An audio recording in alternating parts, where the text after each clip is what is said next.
لقمان حکیم کے بارے میں لکھا ہے کہ اللہ جل شانہ نے جب انہیں علم، حکمت، دانائی عطا فرمائی تو بڑے بڑے لوگ آ کر ان کی مجلس میں بیٹھا کرتے تھے، اور وقت کے ولی آ کر ان کی مجلس میں بیٹھا کرتے تھے۔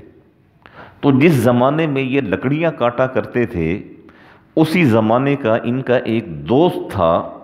وہ ایک دفعہ ان کی مجلس میں آیا تو دیکھ کر حیران رہ گیا کہ علاقے کے بڑے بڑے رئیس، بڑے بڑے سلجھے ہوئے لوگ اور بڑے بڑے سمجھدار لوگ وہ لقمان کی مجلس میں بیٹھے ہیں، اور لقمان ان کے سامنے کھڑے ہو کر واعظ و نصیحت کر رہے ہیں۔ تو اس نے لقمان سے پوچھا، لقمان یہ کیا بات ہے؟ کل تک تو ہم اکٹھے لکڑیاں کاٹا کرتے تھے، اور آج تو اس مقام پر پہنچ گیا کہ ہر شخص تیری مجلس میں آ کر تیری بات کو سنتا ہے، آخر ایسا کیا ہے تیرے اندر؟ تو لقمان حکیم کے بارے میں لکھا ہے کہ انہوں نے 3 چیزیں اپنے دوست سے کہیں کہ ان 3 چیزوں کو کنٹرول کر لو، سارا زمانے کے لوگ تمہارے غلام بن جائیں گے، زمانے کے لوگ آ کر تمہاری عزت کریں گے اور تمہاری بات سنیں گے۔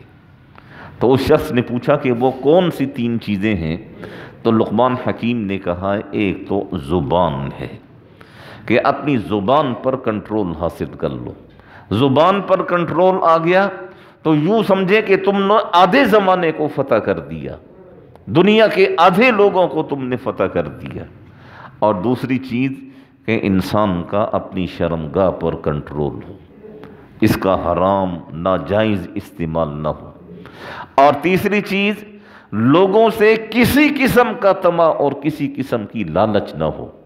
جب لوگوں سے بالکل بے نیاز ہو جاؤ گے، لوگوں سے بالکل کسی قسم کی کوئی لالچ تم نہیں رکھو گے، پھر دیکھو گے تم زبان سے لفظ نکالو گے، وہ لفظ ہیرے اور جواہرات میں تولے جائیں گے، اور بڑے سے بڑے لوگ آ کر تمہاری مجلس میں بیٹھیں گے اور آ کر تمہارے واعظ و نصیحت کو سنیں گے اور سن کر اس سے فائدہ اٹھائیں گے۔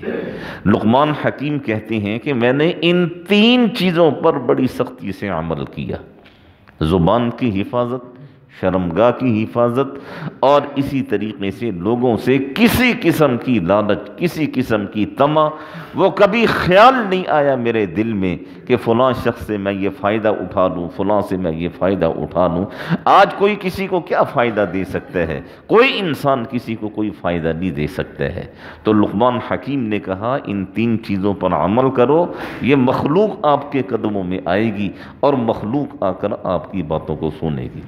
اور ایک جگہ پر اور لقمان حکیم نے کہا کہ فیصلہ کرو، کیونکہ آپ کسی زمانے میں قاضیوں کو ذات بھی تھے، تو آپ نے کہا فیصلہ کرو بالکل عین انصاف کے